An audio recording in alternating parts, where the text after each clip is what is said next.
Hi. So, in this episode of the Quietly Thriving Show, I am going to be introducing you to this idea of living as your embodied self. And your embodied self is a concept that I came up with. It's what I use in my own personal growth journey, it's what I use with my clients. And it's essentially like taking the idea of your highest self, but bringing it down to where it's a little bit more accessible and grounded. So, this episode is for you if you are ready to change how you show up for yourself in your life so that you are living from this place of alignment and you are empowered to do things in a way that is ideal and aligned for you. So, check it out. Hello. This is Vicki Regina, and I'm so excited to dive into today's episode because it's something that I feel really, really strongly about. So, we're going to be talking about this concept of the embodied self. Now, this is something that I've come up with. I use it for myself and just my own personal development journey, my own personal growth journey. It's something that I definitely use with my clients as we talk about, what it is that they want for them, their lives, and who it is that they need to be in order to create that. And it's something that I think that, when we understand what this embodied self is, what it looks like, what it feels like, what it sounds like, then we can start to do the work to connect with that version of ourselves, to integrate with that version. And this is not something that you have to become. It's something that you already are, that you're just blocking yourself from really being and experiencing, which is why I think it's so powerful and important to talk about it, because when you can remove those layers that's blocking you from being that embodied self, then you can really start to show up for your life with just this new level of intention and conviction and confidence and courage. So, what I'm going to be talking about today is one, just talking about defining what is the embodied self, why this is important for introverts to connect with this embodied self and to understand it, how you might want to go about discovering who or what your embodied self is. And then I also want to talk a little bit about what your embodied self is not, because I think that it can get a little muddy sometimes because there's a lot of different ideas and definitions out there around what these concepts of different versions of yourself are. So I want to get clear on that, and then we'll wrap things up. So what in the heck is an embodied self? You may be wondering, like, what does that mean? And that makes sense because, again, this is a concept that I've come up with and use in my own journey, my own personal development work, and again, with my clients. So the way I see it is your embodied self is essentially it's basically like your highest self. You've probably heard that term, your highest self. But I feel like your embodied self is it brings it a little bit more down to earth. I feel like saying your highest self, I feel like that is a little bit, I feel like sometimes that can be a little hard to grasp for some people. It feels way out there. It feels like something that you have to do a lot of work to become. It feels like that it like highest self is this perfect version of yourself, which I don't believe exists. So I like to use the term embodied self instead of highest self. I do sometimes, probably I should say incorrectly, interchange the terms, but I feel like your embodied self is a little bit more of taking that highest self and just grounding it down, bringing it a little bit closer into you so that it's actually accessible right now. So your embodied self is what I call that version of you, which again already exists, but it's that version of you that is embodied with your purpose. It's embodied with your values. It's you embodied with your truth, with the strong conviction in who you are and what you're here to do. It's being embodied with confidence that's internally sourced, not sourced from the number of followers you have, the number of people on your email list, how much money you make, how many friends you have, how many likes you get, whether somebody tells you you look pretty today, or whether somebody tells you you did a good job on something. Those are all lovely. But if your confidence is only sourced from those external things, then I like to think of that as like a house of cards. Like, there's nothing within you that's telling you that you are perfectly capable of doing everything that you desire and then some. So when you're really integrated with your embodied self, your confidence comes from within, not from all the external stuff. And when you are, and there's also when you're connected with this embodied version of yourself, there's also a deep trust in what you believe, in what you feel, in what, what your decisions are, in your the ability to make decisions, your desires, what you want from your life. You trust yourself, and you don't need to question it, because you know that that is in alignment and that it's true for you. So when you are connected with all of that stuff and you live from that space, you live from your embodied self, then it means that you're grounded. You're grounded in who you're here to be. You're not you're not outsourcing your decisions to other people. So you're not like, okay, if you decide, oh, maybe I want to go back to school, or maybe I want to invest in this program, or maybe I want to move cross country, you can make those decisions for yourself. Doesn't mean you're not going to talk to other people who may be impacted by it. But what a lot of people do is they don't trust themselves, and they go ask other people, like, should I do this? Should I not do this? What would you do? What would you not do? What would you think of me if I did this? And based on what those other people in their lives say to them or tell them, or what they believe, then you make your decision based on that. So when you are really integrated and rooted and grounded in your embodied self, you can make those kinds of decisions for yourself. You can chase your desires in a way that feels right for you, not everybody else's 5-step process for doing it. You can source out what's the right path for you. You can come up with goals that are aligned to you. So many people, I hear this all the time when I'm coaching my clients, they are working on goals, and sometimes they've been working on like some of these goals for years, and they're not even their own goals. They think they are because society tells them this is what they should want, or their partner or their parents or whomever. And when you're integrated with your embodied self, you're able to create goals and go after goals that are actually in alignment for you. So you are not, when you're in that embodied self space, you become your source of validation. You're not dependent on external validation. Okay. So now the reason that I think this is super important for introverts is because as introverts, if you're an introvert, you're probably maybe you're aware of this, maybe you're not aware of this, but as introverts, we have been subjected to a lifetime of conditioning. I have a blog post on this, so I'll link that below, but we have been subjected to a lifetime of conditioning where we have been told that our very nature, our preferred way of doing things, living our life is not good enough, is not aligned with how you become successful. It's not being, putting other people first. It's not being thoughtful of other people. We're taught through this societal conditioning that we can't be ourselves. And so because of that, as introverts, we grow up doubting ourselves, not trusting ourselves, not leaning into our desires, not going about achieving things in a way that's really aligned for us. So I believe for a lot of introverts, until you do the work to really connect with what it actually means to be an introvert and to fall in love with that huge part of yourself, and to have the confidence and the courage to go about doing things in a way that works for you, you are not living as your embodied self. You are disconnected from that. Doesn't mean that part of you isn't there. It is. It's just got layers and layers and layers and layers of conditioning on top of it that's telling you this is not okay. You can't be this. And that's not true. So that's why I feel like for introverts, really connecting with your embodied self is such a game changer. It really changes not only how you see yourself, but it changes what you believe to be true for yourself. It changes how you approach your life. It changes the boundaries that you set for yourself and for your life.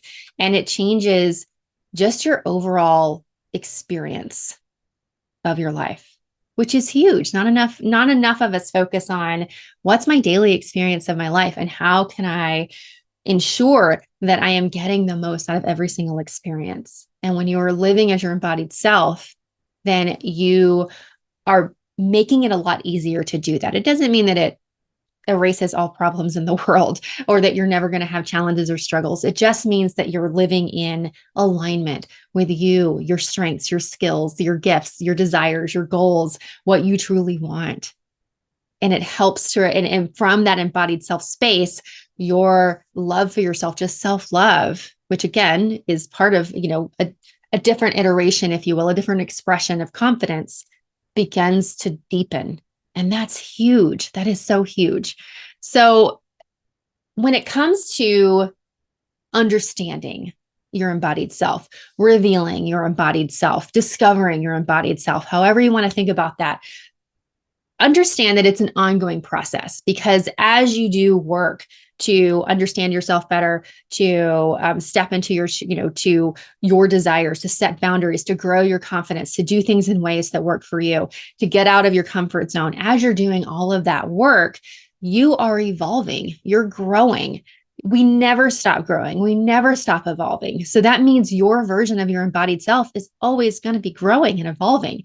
But as long as you have that root system that you establish through believing in yourself, trusting yourself, listening to yourself, following your own intuition, and, again, setting those boundaries and sourcing your confidence internally, then as you grow and evolve and your embodied self grows and evolves, you're able to just be in lockstep with that and travel that path along the way. And even when that feels a little scary, or it requires you to get out of your comfort zone and it feels, uncomfortable, because you're in lockstep with your embodied self, you have that. It's almost like you have this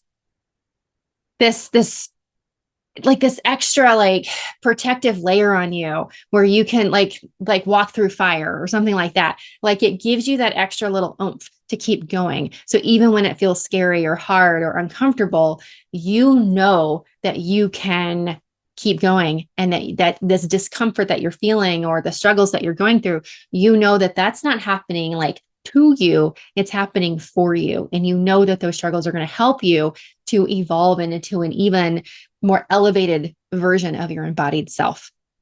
So again, your embodied self, in terms of once you discover it, it's always going to be, it's not like once you discover it or reveal it or understand it, like, okay, that's it, don't need to do anything else.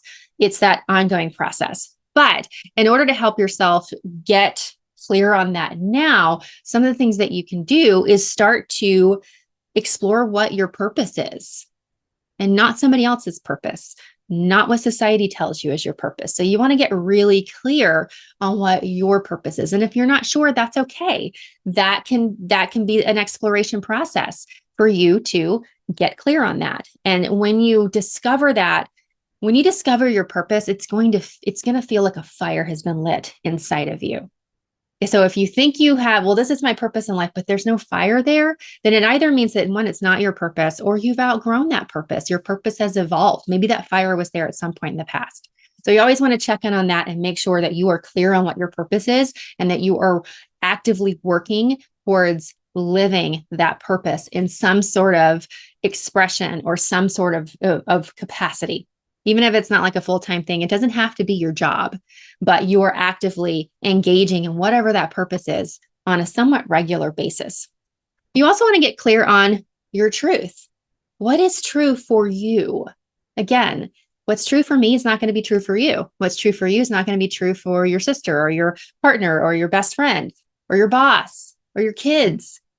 You have to get clear on what's true for you. And again, that's an exploration process. And you can start to tap into that by evaluating where you feel any sort of resentment or where you feel frustration. Those may be areas where you're not living in your truth. So ask yourself. You can even ask yourself when you're listening to the news, or listening to other people talk, or you're taking courses, or you're reading books, or you're listening to podcasts. You're taking in their truth or their beliefs. Pause and ask yourself, what do I really believe about this? And it's okay if it's completely different than what other people are saying. That's okay. That's what makes the world beautiful, is we all have different opinions and different truths. The important thing is for you to get really clear on what your truth is. And then you also want to get clear on what your values are.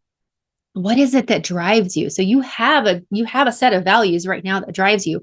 You just may not be aware of what those are. And your values are things like, and I'm just throwing some words out there that these may be your values.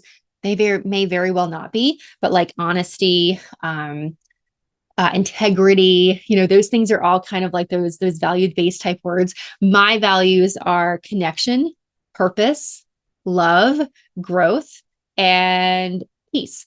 Inner peace for me.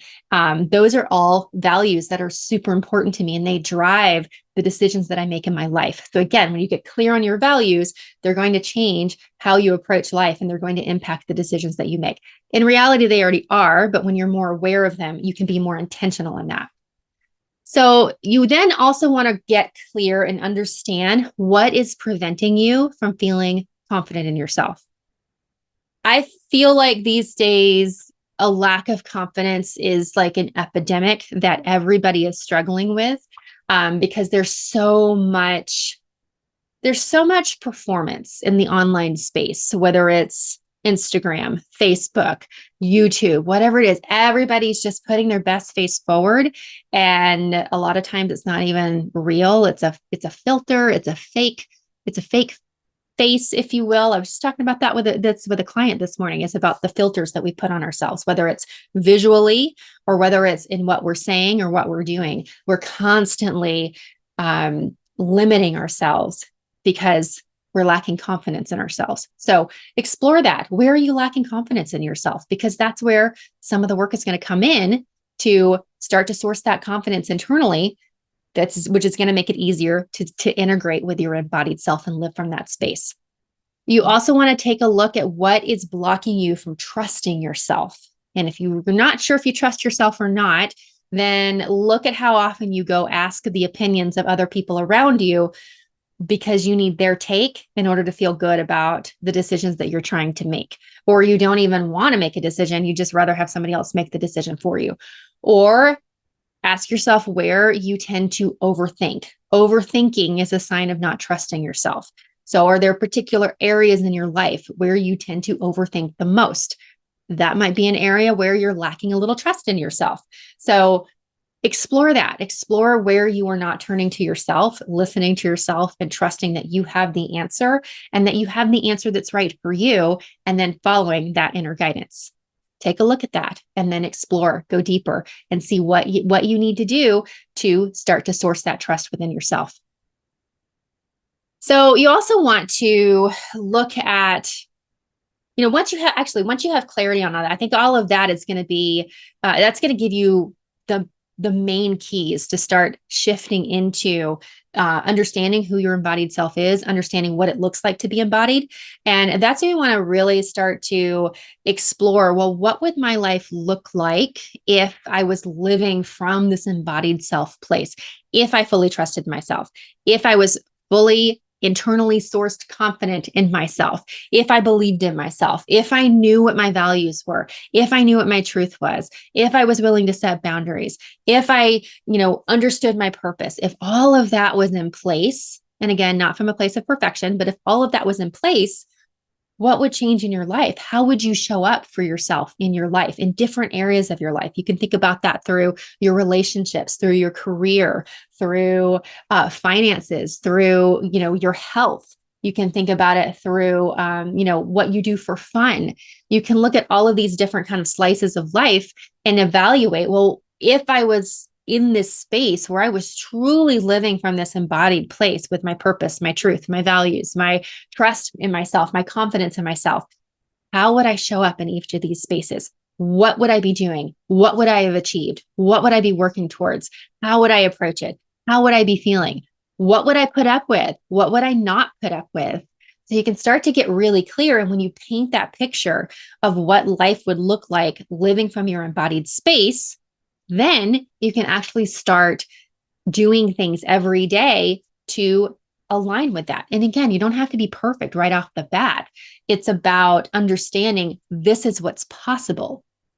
This is where I can grow into. And it doesn't even have to be something that's like, oh my gosh, I have to do like years and years and years worth of work. You may get to the place where you're living as your embodied self in your career, but maybe not so much in your relationships. Once you get to that space in your career or in one area, it's going to make it easier to get to that space in your relationships because you're already setting things in motion. So you don't have to aim for perfection off the bat, but having that clarity is going to allow you to start chipping things away and taking action steps every single day to get you in alignment with that space. And then once you start to do that, that's when you get to make the decision to live like this every day. That's when you get to make the decision to be intentional in your life and how you're showing up. And that's when things really start to change.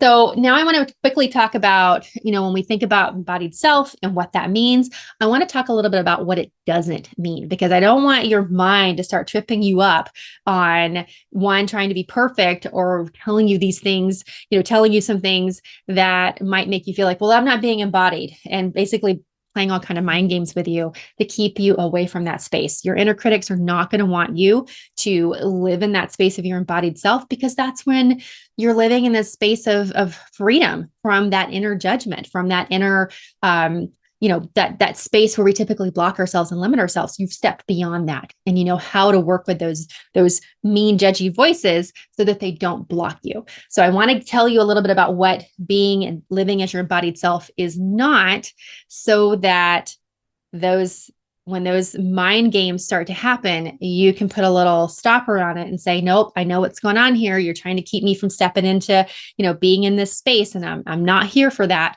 And that's okay. So when you're living as your embodied self, that does not mean that your life is perfect. Again, like I was just saying, you may be living as your embodied self in one area, but not in other areas. And that's okay. Give yourself grace and celebrate that you're in that space in one area, and use what you've learned from that to work on the others. But it does not mean life is going to be perfect. It doesn't mean that even if you felt like you were living as your embodied self in all areas of your life is still not going to be perfect. Life is still going to throw in some curveballs. But again, when you're living as your embodied self, you know how to handle those in a way that's in alignment for you, so that it doesn't stop you, so that it doesn't block you from like that forward momentum and forward growth. It also doesn't mean that life is always going to feel easy. Again, as we are growing and evolving, it means we have to get out of our comfort zone, which means that yes, sometimes it's going to be uncomfortable. It also doesn't mean that we're not maybe having to work really hard on our career or work really hard in our relationships. That's okay. Again, when we are doing it from a place of being embodied and in alignment with our embodied self, we are doing it from a space that is in our truth. We're being able to speak our truth. Okay. It also does not mean that you're going to get everything that you ever want and desire. Sometimes the goals we have for ourselves isn't so much about the end result. It's about the journey that you have to take to get there. Because as you're going along, if you're in your embodied self, you're recognizing the lessons that you're learning. You're being present with what your intuition is telling you. And you may recognize that this actually isn't something that you want, or there's a different path, or there's a different outcome that you would prefer. And you can make those pivots. We don't always get what we want, and that's okay. Again, when you're aligned with your embodied self, you recognize that not as something that's bad or bad luck, or it's not meant for you. You're able to do the work to recognize, okay, maybe this just isn't aligned for me. And so then you can look to, well, why am I feeling like I want it? There's a lot of opportunities to do additional work there to stay on that path and get back in line with, what it is that you do want. And again, this is an ongoing daily practice. I talked about this already, but this is not a one and done deal where you figure it out and then again, life becomes perfect and easy and no problem. This is an ongoing process. And as you deepen your relationship with your embodied self, that happens from facing the struggles and the challenges and the discomfort. So it's ongoing. And as you do that, you grow and evolve. Your embodied self grows and evolves. It doesn't mean that you're never going to fail at something. Again, putting yourself out there and trying things may mean that you don't succeed at everything, but that's part of the lesson. Your embodied self will recognize that and be able to see, okay, what's the lesson here? What is it that I need to tweak? What is it that I need to, where did I get out of alignment with myself?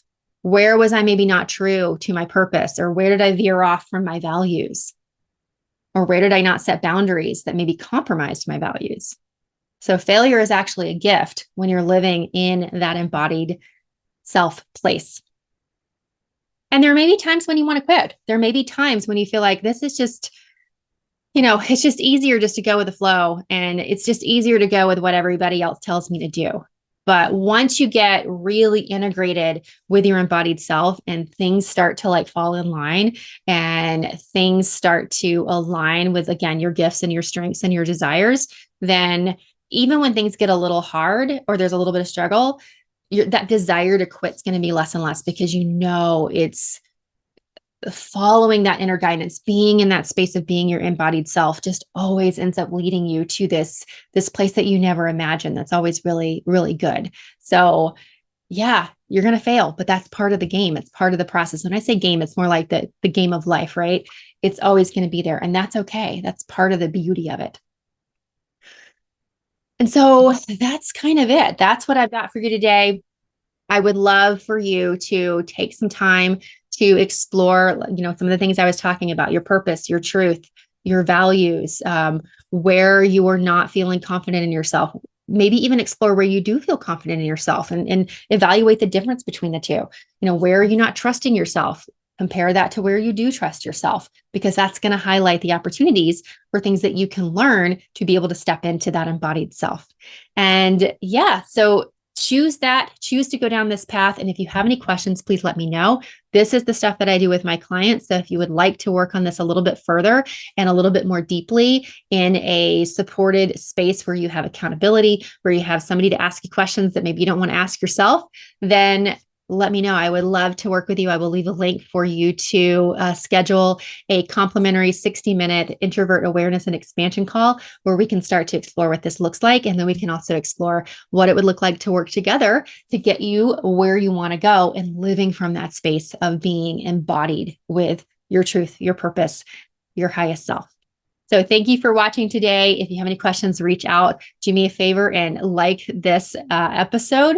Send it to a friend if you think they need to hear it. Subscribe, and so that way you get updates on upcoming episodes as they drop. So thank you. I hope you have a lovely, lovely day.